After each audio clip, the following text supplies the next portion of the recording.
আসসালামু আলাইকুম, সবাই কেমন আছেন? আলহামদুলিল্লাহ, আপনাদের দোয়া আমি অনেক ভালো আছি। আয়াত পৌঁছ দেখার জন্য সবাইকে স্বাগত জানাচ্ছি। আজকে কচুর লতি দিয়ে আমি বানাবো টিকা। তাই আমি কচুর লতি ছিলে পরিষ্কার করে নিয়েছি, বা কচুর লতির চপও বলতে পারেন। তাই আমি এখন সিদ্ধ করে নেব লবণ দিয়ে ভালো করে, যাতে লতির যে একটা কালো কষ আছে সেটা আমি ফেলে দিব। আমি কিন্তু সিদ্ধ বসিয়ে দিলাম। এই যে আমি লবণ দিয়ে দিলাম। আমার সিদ্ধটা কিন্তু প্রায় শেষ পর্যায়ে হয়ে গেছে। আমি যে কালো কালো পানিটা বের হয়েছে বলছিলাম যে কালোটা পানি বের হবে, সেই পানিটা আমি ফেলে দিব। এই যে কালো পানিটা এখন আমি ফেলে দেবো, কারণ আমার সিদ্ধ হয়ে গেছে লতি। আর লতিটা কিন্তু অবশ্যই পুরোপুরিভাবে সিদ্ধ করে নেবেন, এবং পানিটাও ফেলে দিলাম।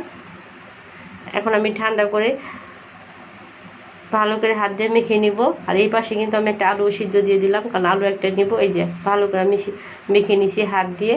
আর আলু তো সিদ্ধ হয়ে গেছে, আলুটা আর এটা পুরোপুরি আমি এখন হাত দিয়ে ডলে নিব। আলু কিন্তু একটা ছোট নিয়েছি।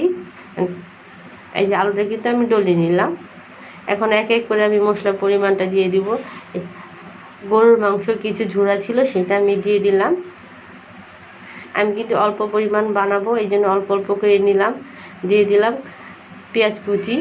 যেহেতু আমরা দুজন মানুষ, আমার 4-5টা হলে হয়ে যাবে, এই জন্য অল্প পরিমাণটাই বানাচ্ছি। দিয়ে দিলাম হলুদ গুঁড়া, মরিচের গুঁড়া,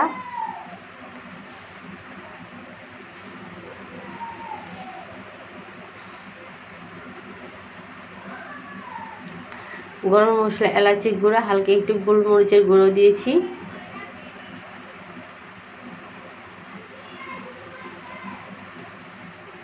দিয়ে দিলাম জিরা গুঁড়া,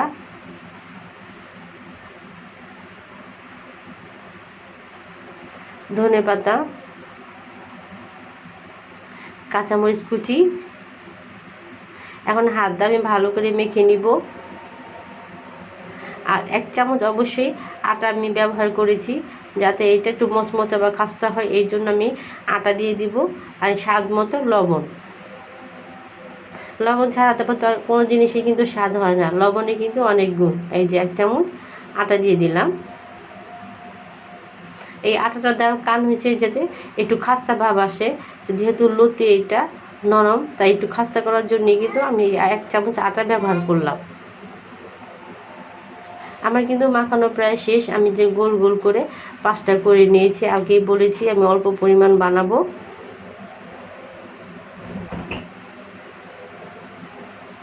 আমি চুলায় এখন তাওয়া বসিয়ে দিব। এই যে তাওয়া বসিয়ে দিলাম, এবং তাওয়াটা কিন্তু গরম হয়ে গেছে।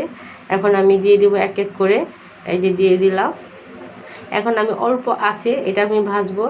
অল্প আঁচে ভাজলে কী হবে, খাস্তাটা বেশি হবে, এই জন্য আমি অল্প আঁচে ভাজতেছি। কিন্তু আপনারা যদি বানান তাহলে অল্প আঁচে অবশ্যই ভাজবেন। আর খুব কড়া করে ভাজা দিবেন, নাহলে কিন্তু এটা মজা লাগবে না। তাই আমি কড়া করে ভাজা দিয়েছি এখানে। এবং যারা খেলো 2-1 জন শেষ, তারা অনেক ভালো একটা কমেন্ট করেছে, যেটা বোঝাই যাচ্ছে না এটা যে লতি, কচুর লতি। নতুন নতুন রেসিপি দেখার জন্য আমার ইউটিউবটা অবশ্যই ফলো করবেন। সবাইকে অনেক অনেক ধন্যবাদ। আসসালামু আলাইকুম। সবাই আমার পাশে থাকবেন, অবশ্যই আমার চ্যানেলটি সাবস্ক্রাইব করে দিবেন এবং আমাকে এগিয়ে নেওয়ার জন্য